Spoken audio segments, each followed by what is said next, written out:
السلام علیکم، میں ہوں نمرہ سہیل، آپ دیکھ رہے ہیں الگ نیوز۔ عبدالستار ہمارے ساتھ ہیں۔ الیکشن جیتنے کے بعد پی ٹی آئی کو کیا اقتدار ملے گا؟ سہیل وڑائچ صاحب نے منصوبہ بتا دیا ہے، کیا منصوبہ ہے اس پر بات کرتے ہیں، لیکن اس سے پہلے آپ سے ریکویسٹ ہے کہ الگ نیوز کو سبسکرائب کریں، شیئر کریں اور کامنٹس میں اپنی رائے کا اظہار کریں۔ دیکھیے، سہیل وڑائچ صاحب نے 5 فروری کو یعنی کہ یوم یکجہتی کشمیر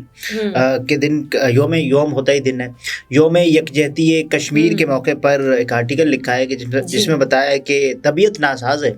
اور ظاہر ہے کچھ دل اداس ہے، پہلے دل اداس ہے، لاہور اور کراچی میں بارش کی شکل میں آنسو بہ رہے ہیں۔ ایسے میں کیا لکھوں؟ مقتدرہ کی حکمت عملیوں کا قصیدہ لکھوں، تزادستان کے زوال کا نوحہ لکھوں، مقتدرہ اور اہل سیاست کے مشترکہ کارناموں کی ہجو لکھوں، دوسروں کی طرح اپنے ناپسندیدہ لوگوں کی حزل لکھوں، یا پھر سب اچھا ہے کے اصول کے تحت حسن و جمال سے بھری غزل لکھ ڈالوں۔ کافی سوچا کہ کیا لکھوں اور پھر اس نتیجے پر پہنچا کہ لکھنا ہے تو پھر سیاست اور اگلے الیکشن پر ہی لکھنا پڑے گا، کیونکہ موقع ہی ایسا ہے تو اس پر ہی لکھنا ضروری ہے، ورنہ موسم سہیل وڑائچ صاحب کیونکہ جو انداز وہ اپناتے ہیں، تمہید باندھتے ہیں، تو یہ بڑا ہی ایک اچھا انداز ہے۔ اور ظاہر ہے سہیل وڑائچ صاحب کے جو کالم ہیں وہ لوگوں میں مقبول ہیں، وہ کالمز کے ذریعے اپنی رائے بھی بتا دیتے ہیں، اور کالمز کے ذریعے وہ فون یعنی کہ بتا رہے ہوتے ہیں، ایک تخیلاتی کال تھی کہ جس میں باؤجی کے نام ایک خط یہ بھی بتایا، اور سہیل وڑائچ صاحب کچھ بھی کر لیتے اپنے کالم میں۔ تو سہیل وڑائچ صاحب کے کالم کا ایک ایسا حصہ میں پڑھنا چاہوں گا کہ جو ذرا سا مجھے لگتا ہے کہ سہیل وڑائچ صاحب نے الیکشن کے حوالے سے جو کیا ہے، تو جس حوالے سے وہ لکھتے ہیں کہ 8 فروری کے الیکشن چند دن دور ہیں، یعنی کہ 8 فروری ابھی کوئی 2-3 دن، اور اس کے بعد کیا ہمیں بحیثیت قوم سوچنا نہیں چاہیے کہ 75 سال کے تجربوں سے کیا ہم ترقی کر رہے ہیں یا زوال کا شکار ہیں؟ کوئی فوجی ہو یا سویلین، کوئی سیاستدان ہو یا صحافی، کوئی قید میں ہو یا حاکم، سب کا مفاد تو پاکستان میں ہے۔ یہ تو اس میں کوئی شک ہی نہیں ہے نا کہ ہم سب پاکستان میں بستے ہیں، اور ظاہر ہے اور سب اگر کوئی وزیر اعظم بننے کے لیے فائٹ کر رہا ہے، کچھ بھی ہے، تو سب پاکستان کے لیے ہی بالکل، اس میں کوئی شک ہی نہیں ہے کہ ظاہر ہے پاکستان کا وزیر اعظم بننا چاہے گا، پاکستان میں ہی رہ کر اپنی زندگی گزارنا چاہتے ہیں، تو یہ اس میں۔ اور آگے وہ لکھتے ہیں کیا اب وقت نہیں آ گیا کہ ہم 75 سال کے ناکام تجربوں کے بعد دنیا سے کچھ سیکھ کر آگے بڑھے؟ اور آگے وہ بتاتے ہیں کہ ہم سیکھا تو کچھ نہیں ہے، ریاست ظلم اور جبر سے وقتی طور پر تو جیت جاتی ہے، مگر ظلم سے لگے گھاؤ عمر بھر رستے رہتے ہیں۔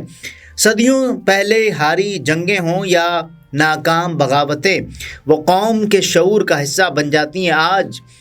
کل ہمارے معاشرے میں یوتھ کی اکثریت ہے، معاشرہ کروٹ لے رہا ہے، ایسے میں ریاستی ڈھانچے میں نمایاں تبدیلیوں کی ضرورت ہے۔ یعنی کہ ریاستی ڈھانچہ سہیل وڑائچ صاحب کے نزدیک اس وقت جو لوگ ہیں جو ریاست کو چلا رہے ہیں یا ریاست کے نظم و نسق سنبھالے ہوئے، تو وہ نوجوان نہیں ہے یا یوتھ کا کچھ ایسا اس میں عمل دخل نہیں ہے، یوتھ کو بھی اس دھارے میں شامل کرنا چاہیے۔ چند دن بعد ہونے والے الیکشن کے 2 منظرنامے ہیں، وہ بتاتے ہیں اگر سب کچھ ریاست کی مرضی کے مطابق ہوتا ہے تو نواز شریف کو وفاقی حکومت ملے گی۔ یعنی کہ سہیل وڑائچ صاحب نے کہا ہے کہ ریاست یہ منصوبہ کر رہی ہے کہ نواز شریف صاحب کو حکومت دی جائے سہیل وڑائچ صاحب کے مطابق۔ اور آگے وہ بتاتے ہیں کہ فرض کریں کہ نتائج ریاست کی مرضی کے خلاف آتے ہیں، یعنی کہ پاکستان تحریک انصاف جیت جائے سہیل وڑائچ صاحب کے مطابق، اور اس کے بعد وہ آگے کہتے ہیں کہ ریاست اور تحریک انصاف میں ایک نیا مقابلہ ہوگا۔ ظاہر ہے اگر کیونکہ ریاست اس وقت یہ لگ رہا ہے نا کہ نون لیگ کو بنانا چاہ رہی ہے، تو اگر پی ٹی آئی جیت جاتی ہے تو کشمکش ہوگی، ہو سکتا ہے تشدد ہو، مظاہرے ہوں، لیکن کیا ریاست اگر پی ٹی آئی جیت بھی جائے تو اسے اقتدار دے گی؟ یہ بہت بڑا سوال ہے۔ یعنی کہ اگر پاکستان تحریک انصاف کے جس جماعت کو توڑا گیا، جس جماعت کے لوگوں کو اٹھایا گیا، جس جماعت کے لوگوں سے پارٹی چھڑوائی گئی، جس جماعت کے لوگوں کو ان پر کیسز بنائے گئے، اور اس کے بعد ہم نے دیکھا کہ انتخابات سے پہلے ایک سیاسی جماعت کا جو انتخابی نشان تھا وہ بھی چھین لیا گیا، اور اس کے بعد جو کہانی ہوئی وہ سب نے دیکھی کہ جس انداز سے اس پارٹی کو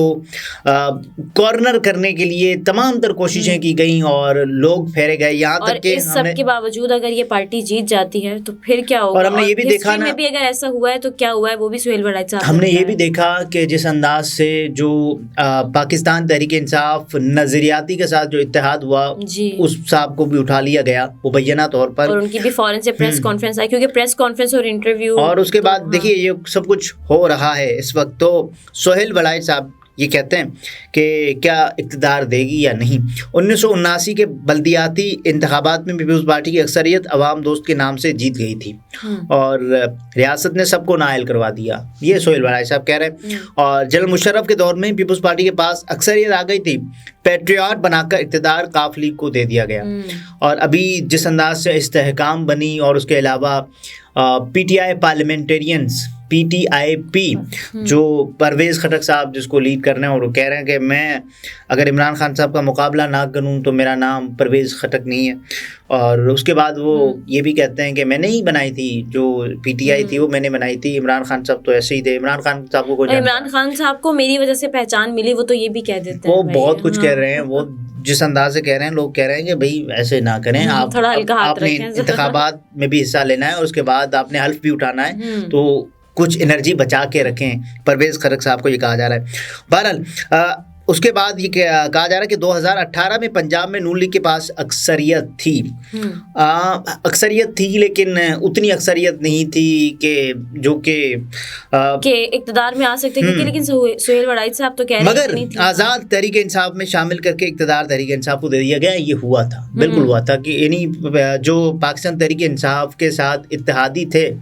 اور جو نون لیگ کے ساتھ تھے، یعنی نون لیگ کی جو مجموعی سیٹس تھیں وہ پاکستان تحریک انصاف کی پارٹی کی سیٹ سے بہت زیادہ تھیں، لیکن ہوا یہ کہ جو اقتدار تحریک انصاف کو ظاہر ہے وہ منظور نظر اس وقت تھی اور ابھی زیر عتاب ہے، لیکن یہ ایک پاکستان کی سیاست کے دائرے ہے۔ اور اس کے بعد سہیل وڑائی صاحب کہتے ہیں کہ تحریک انصاف میں شامل کر کے اقتدار تحریک انصاف کو دے دیا گیا۔ اگر کوئی معجزہ نہ ہوا یا کوئی انقلاب نہ آیا تو ریاست کی مرضی ہی چلے گی، چاہے یہ مرضی کتنی بھی غیر مقبول کیوں نہ ہو۔ اور دیکھیے یہ نظر تو آ رہا ہے نا کہ یہ ایسے ہونے لگا ہے۔ اب وہ آگے بتاتے ہیں کہ جس انداز سے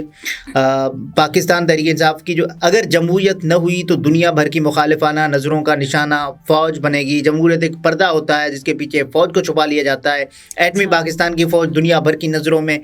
کھٹکتی ہے، اگر اسے محفوظ رکھنا ہے تو جمہوریت کی آہنی دیوار مضبوط کریں۔ دوسری طرف اگر سیاسی استحکام نہیں آتا تو معاشی استحکام کا سوال ہی پیدا نہیں ہو سکتا، بہت ضروری ہے۔ اور دیکھیے جس انداز سے پی ڈی ایم گورنمنٹ آئی، ہم نے کہا کہ ہم نے سوچا کہ یہ سیاسی استحکام نہیں آ سکتا، کیونکہ اس گورنمنٹ کا جو وجود تھا، جو پہلی اینٹ تھی، وہی ایک ایسے تضاد پر مبنی تھی کہ جس کو جاری رہنا یا جس کو جاری رکھنا بڑا مشکل ہو گیا تھا۔ اور پھر جس طرح سے ہم نے دیکھا سیاسی استحکام نہیں آیا تو معاشی استحکام بھی بالکل نہیں آیا، اور معیشت ہماری کتنی خراب ہوئی، بہت حد تک معیشت کا جو بیڑا غرق ہوا۔ اور اس کے بعد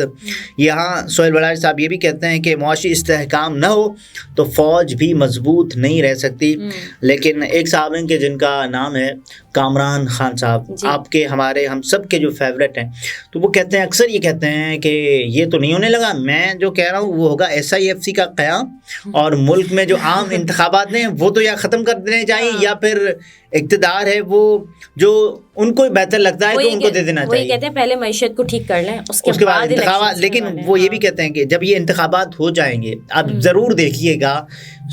جو کامران خان صاحب ہیں وہ یہ کہیں گے کہ اب تو انتخابات ٹھیک ہوئے ہیں، کیونکہ اب میں جو سمجھ رہا ہوں وہ ہونے لگا ہے، اور اس کے بعد جو ہائیبرڈ نظام ہے وہ اچھا چلے گا، اور اس میں فوج بھی ساتھ ہوگی اور اس کے ساتھ پاکستان کی جو سیاسی اکائیاں ہیں، سیاسی جماعتیں ہیں، وہ بھی ساتھ ہوں گی، تو پھر چلنا چاہیے۔ یہ کامران خان صاحب کچھ بھی کہہ دیتے ہیں، اور بالکل اس کے بعد دوسری طرف اگر سیاسی استحکام نہیں آتا تو معاشی استحکام کا سوال ہی پیدا نہیں ہو سکتا۔ اور اس کے علاوہ یہ تمام تر چیزیں کہی ہیں سہیل وڑائی صاحب نے، وہ کہتے ہیں کہ ملک معاشی طور پر جتنا مضبوط ہوگا اور اس کے بعد اسی قدر زیادہ ہم دفاع پر خرچ کر سکیں گے۔ سیاسی جماعتوں اور ان کے لیڈر عدالتی سزاؤں سے کمزور نہیں، مضبوط ہوتے ہیں، انہیں صرف بہتر کارکردگی اور اخلاقی برتری حاصل کر کے شکست دی جا سکتی ہے۔ اور فی الحال سزاؤں پر زور نظر آتا ہے، لیکن کارکردگی اور اخلاقی برتری کے دو اہم ترین سیاسی اصولوں کو نظر انداز کیا گیا ہے۔ الیکشن کے دن یا پھر بعد میں مرضی کے نتائج حقائق نہیں بدلیں گے، حقائق بدلنے ہیں تو پالیسیاں بدلنی پڑیں گی، لیکن اس پورے آرٹیکل کا جو لب لباب ہے وہ یہ ہے کہ اگر پاکستان تحریک انصاف جیت جاتی ہے، یعنی کہ سہیل وڑائچ صاحب کے مطابق کہ ریاست نے یہ ٹھان لیا ہے کہ پاکستان تحریک انصاف کو اقتدار نہیں دینا، یہ سہیل وڑائچ صاحب کہہ رہے ہیں، اگر وہ جیت بھی اور جاتی ہے وہ تو یہ بھی کہہ رہے ہیں اقتدار کہ ملنے والا نہیں ہے پی ٹی آئی، اور وہ یہ بھی کہہ رہے ہیں کہ یہ کوئی غیر مقبول بات ہے، لیکن ہونے یہ لگا ہے اور ہوگا ایسے، اور ان کے نزدیک کیا یہ برا ہے ٹھیک ہے وہ انہوں نے نہیں بتایا، لیکن ظاہر ہے برا ہی سمجھتے ہوں گے ایسے کسی بھی عمل کو جو کہ غیر جمہوری ہو یا غیر سیاسی قوتوں کی جانب سے کیا گیا ہو، کسی بھی سیاسی جماعت کو کھلے لائن لگانے کے لیے، تو میرا یہ خیال ہے کہ سہیل وڑائچ صاحب کو بھی یہ گراں گزرا ہوگا۔ صحیح۔ ناظرین، گفتگو اپنے ملاحظہ فرمائی، عبدالستار ہمارے ساتھ تھے، اجازت دیجیے، اللہ حافظ۔